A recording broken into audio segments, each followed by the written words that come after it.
할렐루야. 자, 오늘 이 시간 나오신 저와 여러분들 환영하며 축복합니다.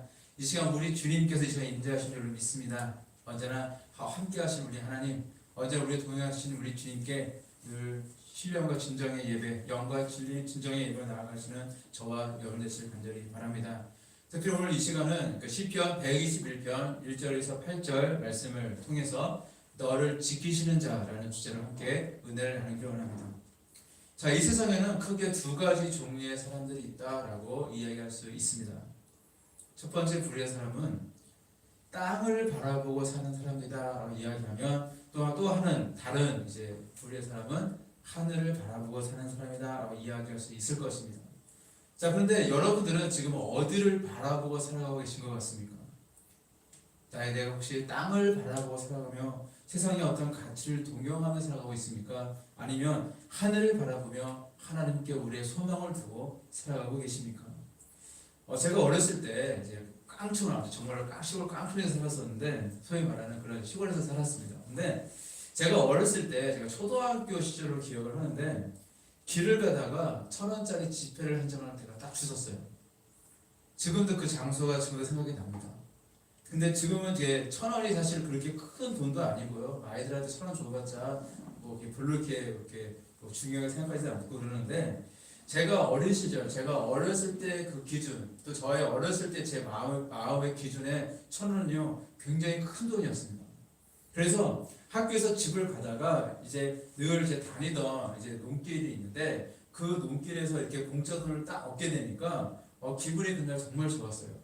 자, 그랬더니 그날 이후로 저의 모습이 어떻게 바뀌었냐면 한동안 그 근처를 지날 때마다 또 돈이 떨어지지 않나 하면서 이렇게 계속 땅만 쳐다보면서 갔던 기억이 사실 지금까지 기억이 납니다. 사실 저의 노력으로 얻은 것도 아니고요. 또 그 자리에 1,000원짜리 지폐에 아마 단돈 100원이라도 할지라도 그것이 있을 거라는 것이 거의 확률도 거의 없는데 당시에 제가 어린 나이였지만 사실 그걸 알고 있었거든요. 당연히 없을 거다라고 당연히 알고 있었지만 그럼에도 불구하고 그 곳을 갈 때마다 늘 땅을 계속 바라보면서 갔던 저의 어렸을 때 그 기억이 지금도 생생합니다. 자, 그런데 사실 이 모습은 오늘날 이 땅을 살아가고 있는 수많은 사람들의 모습과도 닮았고 어쩌면 우리들의 모습과도 닮은 모습이 아닐까라는 생각을 또 해보게 되어집니다. 우리의 그 인생살이를 비유해보게 되어진다면 이렇게 우리가 인생을 이처럼 어떤 요행을 바라고 무언가 정말로 행운을 바라면서 계속 땅만 쳐다보며 살아가는 그런 인생이 되어서는 안 되지 않겠습니까? 아무리 내가 땅을 바라보며 살아가도요 가끔씩 떨어져 있는 100원짜리 하나, 1,000원짜리 우연히 주실 수 있을지 모르지만 정말로 그 인생은요 더 이상의 발전을 기대할 수가 없을 것입니다. 자, 흔히 말하는 바라봄의 법칙이 있어요. 바라봄. 우리가 인생을 살아가면서 무엇을 바라보느냐 그것이 굉장히 중요한 건데 이 사람의 어떤 가능성의 크기는요 무엇을 내가 바라보고 살아가느냐 거기에 따라서 달려있다는 그런 이야기입니다. 눈 앞에 것만 정말로 당장에 눈 앞에 것만 보는 사람과 좀 더 내 인생을 조금 더 멀리 내다보면서 살아가는 사람들의 인생은 많이 다를 것입니다.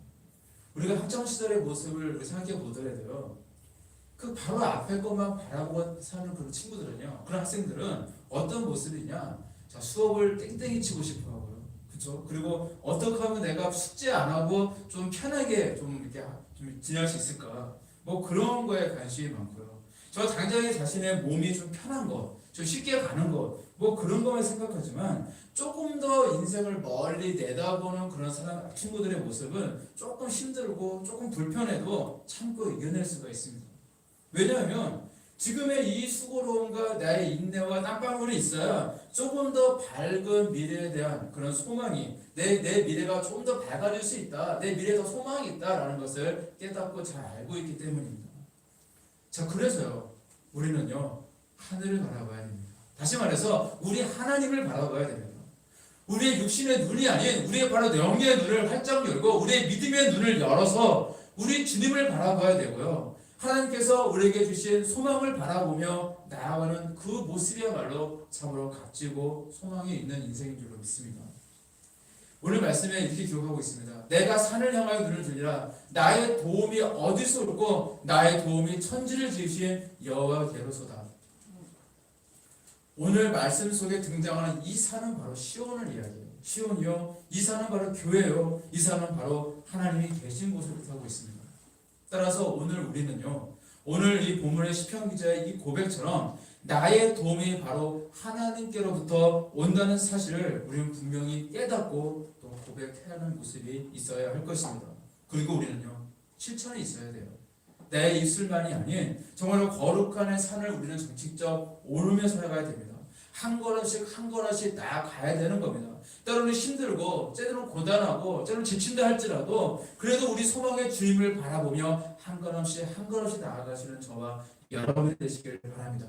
중요한 것은 늘 한결같은 믿음이에요.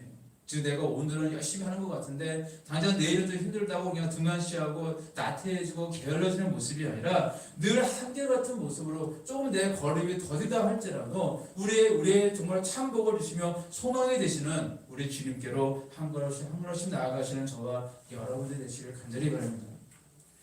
저는 이제 막 결혼한 그 신혼 시절에 제가 29살 때 결혼을 했는데 벌써 이제 20년이나 세월이 흘렀습니다. 근데 제가 이제 막 결혼한 그 시절에 집에 가구가 별로 없었어요.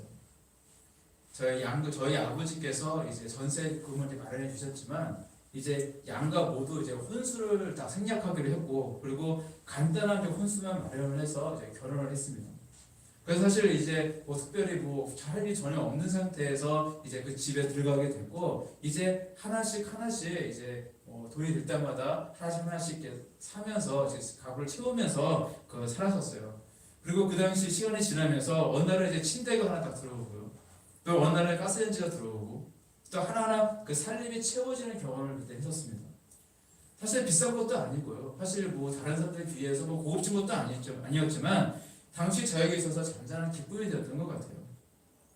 자, 그런데 우리 하나님께 간구하는 우리들의 인생의 모습이 이와 닮지 않았습니까? 내가 기도하며 나아갈 때에 정말로 날마다 나를 강성하게 하시고 나의 기도가 하나하나 응답되어지고 하나하나 이루어지는 그 기쁨은 정말 기도 응답의 기쁨을 누려본 사람만이 알 수 있는 것입니다. 그런데 이 땅에 살아가는 수많은 사람들의 모습을 보게 되어지며 너무나도 일확천금을 꿈꾸는 사람들이 너무 많이 있습니다. 사실 기독교인이라고 다를 건 없어요. 많은 사람들이요 너무나도 일확천금을 꿈꾸며 살아가고 있어요. 혹시나 로또 같은 그런 돈이 당첨되었다, 엄청나게 기쁜 일이죠. 근데 그 확률이 얼마나 되겠습니까? 100억, 200억입니까? 세상이 우리에게 줄 수 있는 것은 사실 내가 많은 어떤 복권에 당첨된다 할지라도 세상에 내게 줄 수 있는 것은 이 땅의 그 돈이라고 하는 100억이든 200억이든 그 돈에 그냥 한정되어 있는 것이고 그것이 있다고 해서 또 우리가 행복한 것은 절대 아닙니다. 자, 그러나 물질이 세상에서 말하는 그런 큰 가치가 있다라고 생각하기 때문에 사람들은요, 이 물질을 위해서라면요, 수단과 방법을 가리지 않고 참으로 많은 노력을 하는 것을 보게 되어집니다. 특히 요즘처럼 경제가 많이 어렵게 되어지면 사람들은 정말로 일확천금을 꿈꾸게 되어지죠. 그래서 정말 로또도 더 많이 사게 되어지고, 그래서 사람들이 너도 나도 정말로 그렇게 어떤 행운을 갈망하며 살아가는 모습을 많이 보게 되어집니다. 근데 로또 그 복권의 시작된 그 본 고장이 바로 미국이라고 해요. 근데 미국은 그 당시 옛날에 이제 120억, 그러니까 그다음 $10,000,000 되는 그런 웃도는 그 당첨금 때문에 정말 미국의 한때 그 로또 열풍이 휘몰아쳤던 그럴 때가 있었습니다. 자, 그런데 이 많은 사람들이 이제 복권에 당첨되었고, 그리고 이제 일확천금을 많은 사람들이 얻게 되었는데 훗날 이 도대체 그 사람들은 어떻게 살아가고 있는가라고 대해서 어느 기관에서 조사를 하게 되었어요. 그런데 당첨자들을 그 모습을 보게 되어지니까 이제 그들의 어떤 10년 동안의 삶을 다 조사하게 되었는데 정상적인 삶을 살아가는 사람들이 단 한 명도 없었다고 그러죠. 대부분이요 이혼을 했거나 아니면은 마약 중독자가 되는 경우도 많았고요. 또 어떤 사람은 정신 이상대로 전락됐거나 심지어 자살한 사람도 있었다고 합니다. 자, 그럼에도 불구하고 사람들은요 일확천금을 꾸면서 정말 그것이 물질이 우상이 되어지고 물질의 노예가 되어서 살아가는 모습들을 많이 보게 되어집니다. 세상은요 우리에게 속을 속삭입니다. 자, 물질이 최고다. 그러면서 우리를 속이고 있는데 그 속임수에게 그렇게 그럴듯한 그 속임수에 넘어가는 사례가 너무 많이 있다는 것입니다. 여러분 빵 중에 공갈빵 아세요? 공갈빵? 아마 아실 겁니다. 저 공갈빵이라는 것이 있는데 정말로 세상에 나에게 보여주는 것은 바로 이런 공갈빵과 같다라는 생각을 해보게 되었어요. 자, 겉으로 보기에는 아주 큼직해 보입니다. 이거 하나만 먹으면 배가 부를 것 같아요. 자, 그래서 이제 그 공갈빵을 사서 저 집어서 내 입에 한 입 딱 물게 되어지면요, 속은 텅 비어 있습니다. 그래서 공갈빵이거든요. 겉으로는요, 좀 많아 보이고 그럴듯하게 보이지만 사실은 속은 텅텅 비어 있어서 실속이 없는 모습이 바로 공갈빵과 같은 모습입니다. 자, 이와 같이 겉만 번지르르 하고요, 속은 텅텅 비어 있는 그런 모습이 아니라 우리는 조금 늦게 가도 괜찮습니다. 좀 더디 가도 괜찮아요. 중요한 것은요, 제대로 가는 겁니다. 제대로. 똑바로 하나님께서 원하시는 그 길로 한 걸음 한 걸음 나아가는 그 모습. 우리 도리들도 마찬가지거든요.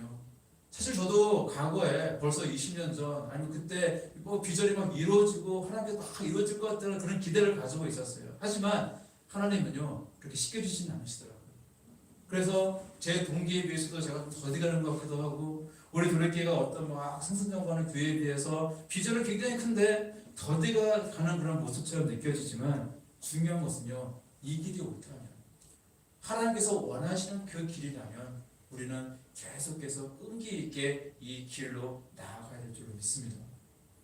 정말 그 겉만 번지르르 보이는 그런 공갈빵 같은 그런 모습에 속지 마시고 정말 실속 있는 인생, 실속 있는 믿음의 사람으로 살아가시는 저와 여러분이 되시길 간절히 바랍니다. 아무리 돈이 많은들 그것으로 영생을 사지는 못합니다.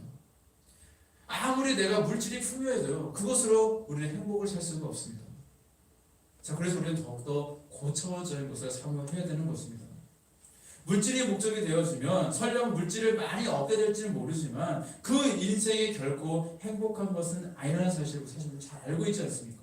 그런데도 세상적인 가치에 온통 정신을 빼앗기고 그것에 정말 속고 살아가는 그런 어리석은 인생이 정말 이 땅에 많이 있다는 것입니다.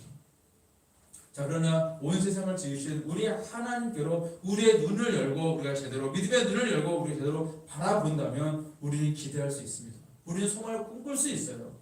바로 이 모든 것을 지으시고 나를 지으시고 나에게 생명을 주시고 나와 함께 하시고 나와 동행하시고 도와주시는 우리 하나님이 계시기 때문입니다. 절대 자녀들인 저와 여러분들을 떠나지 않으시고 언제나 늘 함께 하시며 늘 잘되기를 우리보다 더 원하시는 분이 우리 하나님의 사실을 늘 믿으시기를 바랍니다. 시편 39편 7절 말씀을 보니까 주여 내가 무엇을 바라려 나의 소망은 주께 있나이다 라고 고백했던 이 다윗의 고백처럼 내가 참으로 바라봐야 될 분은 바로 나를 지키시고 나에게 소망을 주시는 바로 우리 주님 예수 그리스도인 줄로 믿습니다. 그 연휴 때나 이제 기타 이유로 이제 어디를 가다가 이제 공중 화장실을 이렇게 들일 때가 많잖아요. 근데 요즘 이제 우리나라 공중 화장실이요, 우리 제가 어렸을 때처럼 그런 과거의 그 모습과 굉장히 많이 달라져 있습니다. 얼마나 깨끗한지 몰라요. 그래서 그 고속도로 휴게소에 가게 되어지면 사실 저희 집보다 화장실이 더 깨끗한 것을 보게 되어집니다. 자, 그래서 세계적으로도요, 우리나라의 그 고속도로 휴게소 화장실에 대해서 그 규모나 청결도에 보게 되어지면 우리나라가 거의 세계 최고의 수준이라고 그렇게 이야기를 합니다. 자, 그런데 과거에는 그렇지 않았어요. 과거에 보면은 그 푸세식이라고 하죠. 푸세식, 재래식 화장실도 많았고 그런 시설이 있었는데 지금에는 화장실에 낙서 같은 것이 전혀 찾아볼 수가 없지만 과거에 화장실에 가게 되어지면 낙서들이 참 많이 있었어요. 제가 아주 어렸을 때 제가 대학교 때 기억을 했는데 제가 대학생 때 어느 공중 화장실 들어가게 되었는데 그 화장실은 이제 쇠식이 아니라 이제 푸세식 화장실이었습니다.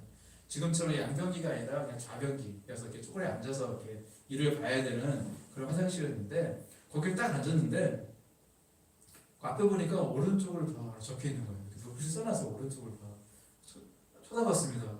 그랬더니 뭐라 써있냐? 왼쪽을 봐. 뭐지?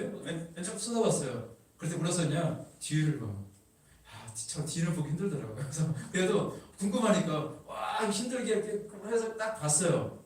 그때 뭐라 적혀있냐? 뭘 봐? 적혀있는 거. 제가 그때 그걸 본 순간 도대체 내가 지금 뭐 했나 라는 생각이 딱 들더라고요. 이 세상에 내가 해야 할 것도 많고 봐야 할 것도 많은데 왜 이 쓸데없는 것을 보고는 이렇게 마음을 써야 하나? 왜 이렇게 기분이 나빠야 하나? 라는 생각이 그때 들었었습니다. 사실 그게 에너지 낭비거든요.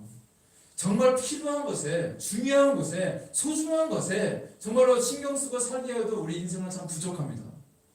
정말로 시간이 없는데 이렇게 우리가 쓸데없는 것에 시간을 낭비하며 살아가서는 안 된다는 거예요. 그동안 살아왔던 나의 인생을 바라봤더니 내가 후회가 있더라 라는 그런 삶이 아니라 그동안 살아왔던 나의 인생을 바라보았더니 하나님의 축복이 있더라, 하나님께서 응답하시는 인생이었더라, 분명히 하나님께서 나에게 복을 주셨고 이 길을 인도하셨노라 라고 고백하는 바로 저와 여러분들의 모습이 되시길 바랍니다. 우리 인생은 정말 짧아요. 따라서 의미 없고 쓸데없는 곳에 우리 인생 절대 낭비하지 마시고요. 쓸데없는 걸 바라보지 마시고 우리에게 주어진 이 짧은 인생을 정말로 최고로 값진 곳에 의미 있고 보람 있는 곳에 투자하며 멋지게 살아가시는 저와 여러분이 되시기를 바랍니다. 우리가 인생은 도전이라는 얘기를 하잖아요. 정말 맞습니다. 인생은 도전이에요. 그냥 남들이 살아왔던 그 인생을 똑같이 살아간다면 사실 어쩌면 좀 그 인생은 좀 의미가 없지 않을까라는 생각을 해보게 되어집니다. 하지만 우리에게 꿈을 주시고 우리에게 소망을 주시는 우리 하나님을 바라보면서 우리 미래를 도전하고 개척하며 땀을 흘리며 두 손을 불끈 쥐고 나아가는 우리의 모습이 있어야 되지 않겠습니까? 왜 그렇습니까? 바로 우리에게는 소망이 있기 때문입니다. 우리에게 하나님께 주신 바로 꿈이 있거든요. 그리고 우리에게는 우리 인생의 목적이 되시는 우리 주님 예수님이 계시거든요. 특별히 우리에게는 도리 비전이라고 하는 이 하나님이 주시는 이 엄청난 비전이 있고 하나님의 뜻이 있습니다.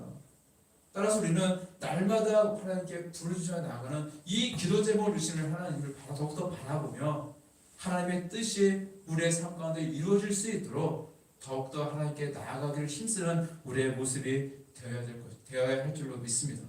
따라서 우리는 우리의 눈을 들어야 됩니다. 땅을 바라보지 마시고 당장 눈앞에 있는 이익만 정말 그것을 추구하지 마시고 언제나 나를 도와주시는 분, 나의 삶을 지지해 주시고 나를 이끌어 가시고 인도해 주시고 나에게 꿈과 희망과 소망을 주시는 우리 주님을 늘 바라보며 나아가시는 저와 여러분 되시길 간절히 바랍니다. 그 옛소련의 그 스탈린 시대 때 그때 보리스 콘펠트라는 젊은 그 유대인 의사가 이제 그 소련 정부에 체포되어서 그 시베리아의 그 강제 수용소에 이제 감금이 되게 되었어요. 자, 그리고 그 수용소에는 이제 그곳에서 그거는 이제 신앙이 없는 사람인데 거기서 어떤 신실한 그리스도를 만나게 되었고 이제 그를 통해서 이제 전도가 되어집니다. 처음에 이제 그를 이제 냉담하게 이제 거절을 했지만 그분의 어떤 그 그리스도인의 어떤 행동, 그의 말, 그리고 어떤 감정, 그 모습을 보면서 점점 이제 변화되어서 이제 이분도 끝내 이 의사도 이제 끝내 그리스도인이 되게 되어집니다. 이 콘벨트는요, 그 예수님을 영접하는 후에 이런 생각이 돼요. 예수님을 믿는데 이왕 믿는 거 제대로 믿어보자 라는 생각을 갖게 되어서 이제 두 가지 큰 결심을 하게 되었습니다. 자, 그것이 수용소였고 이제 자유가 없는 억압된 공간이었지만 그렇지만 그는 첫째는 자기에게 이 놀라운 하나님의 사랑을 가르쳐주신 이 그 그리스도, 그 자기에게 그 복음을 전해준 그 그리스도인처럼 나도 이웃을 사랑해야겠다라는 생각을 하게 돼요. 나도 저분처럼 이웃을 사랑하면서 사랑을 베푸면서 비록 수용소라는 이 좁은 공간이지만 여기서 나도 사랑을 실천할 수 있는 그런 삶을 살아야겠다라는 걸 첫 번째 고백을 하게 되어지고요. 두 번째는 뭐냐? 정말로 이 자신의 이 복음을 통해서 변화되었던 것처럼 나도 많은 사람들에게 복음을 전하면서 특히 수용소에 있는 많은 주인들에게 함께 있는 그 동료들에게 복음을 전하면서 살아야겠다라는 두 가지 결심을 하게 되어집니다. 자, 그러던 중에 보니까 이제 그가 이제 의사였기 때문에 이 수용소 안에는 많은 병자들이 있었고 그래서 거기서 착취를 되어서 의사로서 이제 그 수용소에서 이제 일을 하면서 지내게 되었습니다. 근데 한 젊은 사람이 있었는데 그가 이제 암에 걸려서 이제 고생을 하고 있었는데 이분이 딱 보게 되어지니까 자신이 수술을 하면 이제 고칠 수 있을 것 같아요. 그래서 근데 이제 그 수용소에서 법이 이렇게 자신의 허락이 떨어지지 않은 상태에서 그 수술을 하게 되어지면 그 벌을 자신이 받아야 되는 그런 상황임에도 불구하고 이제 그 사람을 너무 불쌍히 여겨서 측은히 여겨서 이제 몰래 수용소 그 이제 간부들 몰래 이제 그 젊은 사람을 이제 수술을 시켜주게 되어집니다. 그리고 어느 날 밤 이제 그는요 자신의 이 수술을 시켜준 이 젊은 청년에게 밤 늦도록 하나님의 사랑과 예수 그리스도의 그 구원에 대해서 복음에 대해서 진지하게 이제 전하게 되어져요. 자, 근데 이제 이 일이 이제 발각되어지게 되었고, 그래서 그 이튿날 코페트는요 바로 직경적으로 처형을 당하게 되어집니다. 이제 처형 당하기 직전에 이제 간부가 그에게 마지막으로 이제 이런 질문을 하게 되어집니다. 당신은 당신의 이 선택에 후회함이 없습니까? 라는 질문을 받게 되어져요. 왜 이랬냐는 거예요. 우사로서 이렇게 잘 지내다가 그냥 그렇게 지내면 되는 거죠. 왜 쓸데없는 데서 남을 살리려 하다가 네가 죽게 되냐. 그런 의미예요. 당신 후회 없냐? 당신 후회함이 없습니까? 라고 묻습니다. 이때 그런 일은 유명한 대로 합니다. 그리스도 안에서는 결코 후회함이 없습니다. 그렇게 대답을 하게 되어집니다. 그는 한 영혼을 사랑했고요. 복음을 전했고 또 예수 그리스도를 향한 분명한 소망을 갖고 있었던 것입니다. 그래서 그는 자신이 죽게 되었지만 자신의 행위에 대해서 이것이 바로 예수님이 원하시는 길이었다고 믿었기 때문에 그는 자신의 행위에 대해서 절대 후회하지 않았던 것입니다. 자, 그때 이제 유대인 의사에게 수술을 받아서 이 생명을 건졌던 이 젊은이는요, 이제 큰 이제 감명을 받게 되었습니다. 그래서 이제 그는요, 이 코펠트에게 입었던 그 은혜를 생각하면서 그는 평생을 거쳐서 정말 그리스도인답게 또 최선을 다해서 살게 되었는데 그 사람이 누구냐면 그 노벨 문학상을 받았던 그 알렉산드르 솔제니츠라는 사람이 바로 그 주인공입니다. 저는 이 이야기를 보면서 당신은 당신의 선택에 후회함이 없습니까? 라는 이 질문에 제 마음에 많이 와닿았습니다. 이 세상을 살아가면서 나는 정말로 후회 없는 삶을 살고 있는가? 내 자신에게 자문해보고 싶습니다. 그리고 이 시간 이곳에 계신 저와 여러분들 또한 이렇게 우리가 인터넷으로 정말 이 예배에 참여하신 저와 여러분들 모든 이들이요 정말로 내 가슴에 손을 얹고 한번 내 자신에게 생각해 보시길 바랍니다. 질문해 보시길 바랍니다. 나는 정말 후회 없는 삶을 살고 있는가? 한번 이 질문 앞에 저는 또 이런 생각도 해보게 되어져요. 제가 목사가 된 이유를 또 생각해 보게 되었습니다. 내가 주의 종으로서 가는 이 이유는요, 사실 뭐 돈을 많이 벌기 위한 이유도 아니고요, 뭐 내가 명예를 위한 것도 아니고, 하나님께 순종하는 거. 제가 어렸을 때 우리 주님께 약속했던 것처럼 하나님의 심부름을 잘하기 위해서 제가 이 길을 가고 있는데, 내가 조금 더디가는 것 같다고 해서 내 마음이 조급해지고, 내가 조금 남들보다 조금 이렇게 물질이 없다고 해서 내 마음이 속상해지고, 그래서는 안 된다는 거예요. 내가 비록 내 걸음이 좀 더디간다 할지라도 이곳에 정말 하나님의 뜻과 하나님의 분명한 소망이 있다면 저뿐만 아니라 저와 여러분들 모두는 바로 이 길로 나가야 될 줄 믿습니다. 그래서 저도 여러분들도 나는 후회 없는 삶을 살고 있는가? 라는 이 질문에 그래, 나는 절대 후회 없는 삶을 살고 있노라 라고 담대히 고백할 수 있기를 바랍니다. 이처럼 우리는 특별히 하늘을 바라보는 인생은 후회함이 없습니다. 이 땅에서 세상적인 그 가치에 매여 산다면 당연히 죽음이 두렵죠. 당연히 살기 위해서 조금이라도 오래 살기 위해서 남들과의 그 경쟁 속에서 조금이라도 더 내가 나아지고 그 사람들을 앞서고 조금 더 많은 것을 갖고 소유하기를 힘쓰며 애쓰며 살아갔을 텐데 하늘을 바라보는 인생은 절대 그렇지 않다는 것입니다. 심지어는 죽음조차도요, 그 인생 가운데서 이 소망을 끊어버릴 수가 없습니다. 대표적인 예로 보게 되어지면 우리 신약 성서에 보게 되어지면 최초의 순교자로 꼽히시는 바로 스테반 집사님의 모습이 바로 그렇습니다. 많은 유대인들에게 돌파매질을 받으면서 정말 그 고통 속에서 죽어가는 순간에도요, 그분은요 그 얼굴이 천사의 얼굴과도 같았다라고 성경 말씀을 이렇게 증거하고 있습니다. 바로 이 모습처럼 하늘을 바라보는 인생은요, 우리 주님 예수 그리스도를 바라보고 살아가는 바로 그 인생에게는요, 그 어떠한 것도 절대 그 소망을 끊을 수가 없더라는 것입니다. 그 우리에게 늘 소망의 삶이 알려진 그 아브라함 링컨, 미국의 대통령이었던 그 아브라함 링컨에 대한 기사가 이런 이야기가 있습니다. 그 링컨 대통령이요, 그 당시 그 어토크라라고 하는 그 당시 그 배우가 그 당시 굉장히 그 코미디언이 굉장히 인기가 있었대요. 그래서 한 번은 이제 그 코미디언을 이제 그 링컨 대통령이 초대를 하게 되었는데, 이제 백악관에서 이제 그분이 이제 잠을 자게 되었습니다. 한 번 중에 그 어토크가 무슨 소리가 들려요. 자꾸 이렇게 귀에 거슬리는, 잠을 자야 되는데 뭔가 소리가 들리니까, 그래서 이게 무슨 소리인가 싶어가지고 문을 열고 딱 나가봤더니 그 대통령의 집무실에서 소리가 나더래요. 그래서 그래서 이제 그 문이 열리고 그래서 이게 무슨 소리인가 해서 가만히 열어서 바꾸게 되었는데, 그 대통령이요, 무릎을 꿇고 하나님 앞에서 기도하고 있는 모습을 이제 보게 되었습니다. 근데 기도 내용이 두 가지였대요. 하나는 뭐냐면, 하나님께서 이 나라와 이 백성을 축복해 달라라는 하면서 정말로 몽매면서 울면서 기도하는 그런 부르짖음이었고요. 또 하나는 자신의 이 무능함, 연약함을 고백하는, 정말로 내가 부족하고 연약하니까 나를 다스려 주시옵소서라는 그런 기도를 간절히 하고 있는 그런 모습을 봤다는 것입니다. 그래서 모도크는요, 대통령의 이 기도하는 그 음성을 들으면서, 야, 이 나라는 앞으로 정말 희망이 있구나, 이런 대통령이 있으니 이 나라는 정말로 큰 소망이 있구나라는 사실을 이제 굉장히 깨닫게 되었다는 그런 이야기가 있습니다. 가장 위대한 믿음의 인물은요, 모든 것을 다 할 수 있는 능력 있는 사람이 아닙니다. 바로 하나님을 의지하는 사람입니다. 우리 인생은 연약해요. 우리 아브라함 링컨이 고백했던 것처럼 나는 무능합니다. 연약합니다. 그런데 우리 주님은요, 무능하지 않으시거든요. 연약하지 않으시거든요. 정말 모든 것을 하실 수 있는 바로 우리 하나님이 아니십니까? 그래서 하나님께 소망을 두는 사람, 하나님께 기도하는 사람이 사실은 가장 능력 있는 사람인 줄 믿습니다. 바로 우리 하나님의 도우심이 있기 때문입니다.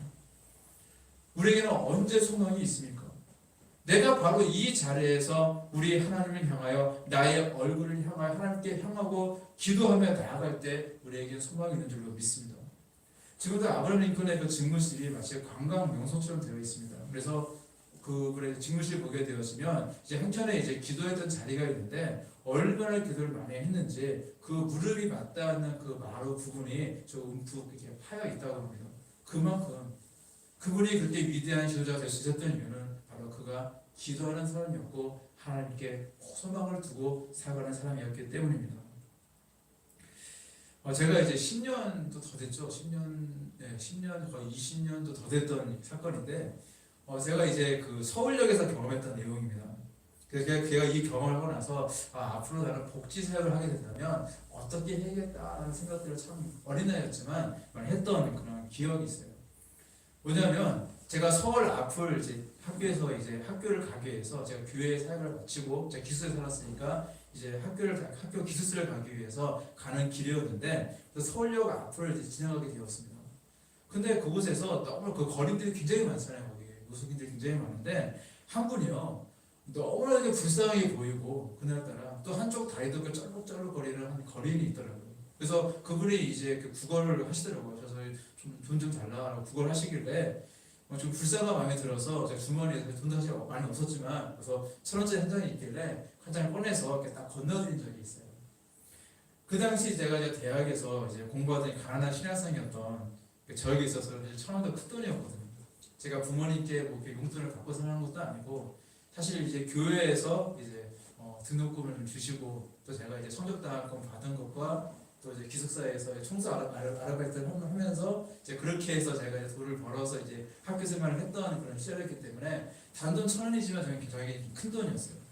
사실 차비가 좀 아까워서 이 서울역에서 학교까지 걸어서 20분 정도 걸렸었는데, 이 감리학교까지 거의 뭐 대부분 제가 걸어 다녔던 기억도 있고요. 저는 웬만하면 걸어 다녔습니다. 그래서 서대문 어떨 때는 1시간 넘지 걸리는 그런 거리도요, 서대문에서 동대문에 보면은 이제 그 문구를 파는 데가 있거든요. 그래서 문구가 필요하면 거기 한번 가게 되면 거기를 이제 지하철 타고 가면 좀 편할 건데, 버스를 타고 가면 편할 건데, 뭐 1시간이면 갈 수 있는 거리니까 뭐 걸어서도 몇 번 갔다 올 정도로 나름대로 이렇게 돈을 아끼면서 그렇게 살았던 그 시절입니다. 자, 그런데 그분에게 제가 1,000원짜리 한 장을 딱 들고 나서 저는 금방 제 행동에 대해서 굉장히 큰 제가 후회를 했었어요. 왜냐하면 어떤 일이 생각나게 되었냐면 그분이 제가 이제 돈을 이제 받자마자 저는 생각했어요. 아, 우리 배고프니까 옆에 가가지고 이렇게 뭐라 드시겠지 생각을 했는데 진짜 그 옆에 가게로 가시더라고요. 그래서 이게 아무 생각 없이 그냥 그런가 보다라고 딱 쳐다봤는데 저는 그냥 빵이라도 하나 사 드실까? 아니면 뭐 음료수 하나 사 드실까? 생각을 했었는데 소주를 딱 사오시더라고요. 한 병도 아니고 한 반병 정도 사신 것 같아요. 그렇게 파나 봐요, 거기는. 그래서 사가지고 와서 그 옆에서 깡소주라고 그러죠. 그걸 마시고 계시더라고요. 그때 저는 충격을 받았습니다. 왜냐면요, 그 이후로 저는 이제 굉장히 철저히 깨달은 것이 있어요. 뭐냐면 사람을 돕더라도 잘 보고 제대로 도와줘야겠다라는 생각을 했습니다. 비록 1,000원이 뭐 큰 돈은 아니지만 저는 그때 그런 생각을 갖고 있고 지금도 그 생각을 가지고 있어요. 무조건 내가 돈을 준다고 해서 그 사람이 자립하면서 잘 사는 것도 아니더라고요. 물론 배고픈 사람에게는 빵을 줘야 되는 게 맞습니다. 집이 없는 사람들에게는 잠잘 거처를 마련해주고 참으로 이것저것 베풀며 봉사하는 것도 너무너무 중요한 일이지만 거기서 끝나면 안 된다는 거예요. 아무리 내가 내가 구유해서 그 사람에게 많은 돈을 준다 하더라도요, 노름을 좋아하는 사람에게 그 돈을 주면요, 다시 노름판에 뛰어드는 모습밖에 안 되는 것이고요. 그리고 술에 찌든 인생에게 정말 돈이 생기게 되어지면 또 그는 그 돈을 가지고 술을 사 먹으면서 저 술에 찌든 인생밖에 될 수가 없다는 것입니다. 왜냐하면 그들은요, 땅을 바라보고 살기 때문에 그래요. 그렇다면 어떻게 해야 됩니까? 그래서 땅을 바라보며 살아가는 사람들에게 가장 필요한 것은요, 그들에게 물질이 아닙니다. 바로 소망입니다. 그들이 땅만 바라보는 사람이 아니라 이제 하늘을 바라보고 살아가는 그 모습이 중요하다는 것입니다. 그래서 저는 우리 도울기가 도와야 되잖아요. 우리처럼. 그래서 도울기가 앞으로 해야 될 일이 참으로 많이 있구나라는 것을 생각하게 되었습니다. 소망이 없는 사람에게 소망을 줘야 되고요. 희망이 없이 막연하게 죽음을 향해 달려가는 수많은 사람들에게 그 인생들에게 희망을 보여주고 무엇보다 그들이 우리 구주이신 우리 예수 그리스도를 믿고 구원받고 주님이 주시는 그 꿈과 소망을 가지고 살아가는 인생이 될 수 있도록 우리는 그들을 주님께로 인도하는 역할들을 참 많이 해야 될 줄로 믿습니다. 그래서 우리가 반드시 좀 강성해야 될 필요가 있다는 생각도 많이 들어져요.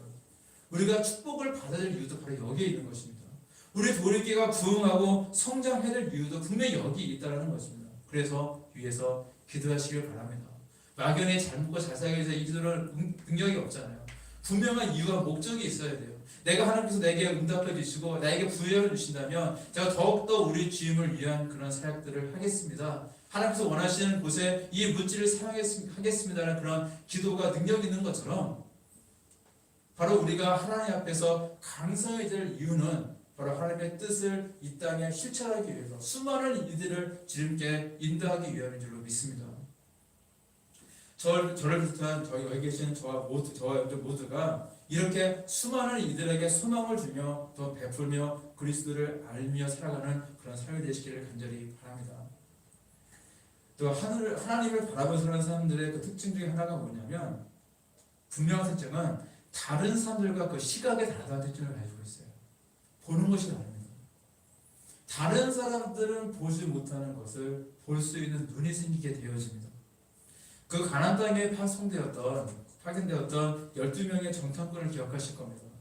근데 똑같은 것을 보고 왔음에도 불구하고 10명의 정탐꾼들과 여호수아의 갈렙의 이 2명의 사람들은요, 생각이 정반대였지 않습니까? 모두가 통곡하면서 모두가 절망하면서 하나님과 모세를 원망하고 있을 때 이 두 사람은요, 그곳 사람들에게 아니다, 이들은 우리의 밥이다 라고 당당하게 외치면서 이제 그들에 쳐들어가자, 이제 그들을 하나님께서 우리에게 주셨으니 이제 그곳을 차지하자 라고 그들은 담대하게 주장하지 않습니까? 바로 이것이 바로 믿음의 눈입니다. 이처럼 하나님을 바라보는 사람들의 특징은 무엇이냐? 바로 이런 믿음의 눈이 있다는 거예요. 그리고 우리 모두는 바로 이런 믿음의 눈을 가져야 될 줄 믿습니다. 내가 속해 있는 이 환경을 넘어서 우리 주님의 도우심을 바라보시길 바랍니다. 나의 상황과 처지를 뛰어넘어 계시는 바로 우리 하나님을 바라보시길 바랍니다. 그리고 하나님은 반드시 우리에게 주신 그 놀라운 언약과 하나님 주신 그 약속은 반드시 이루시고 성취할 줄로 믿습니다. 언제나 이런 믿음을 가지시고 늘 소망의 주님을 붙들고 늘 승리하며 살아가시는 저와 여러분 되시기를 간절히 축원합니다. 기도하시겠습니다.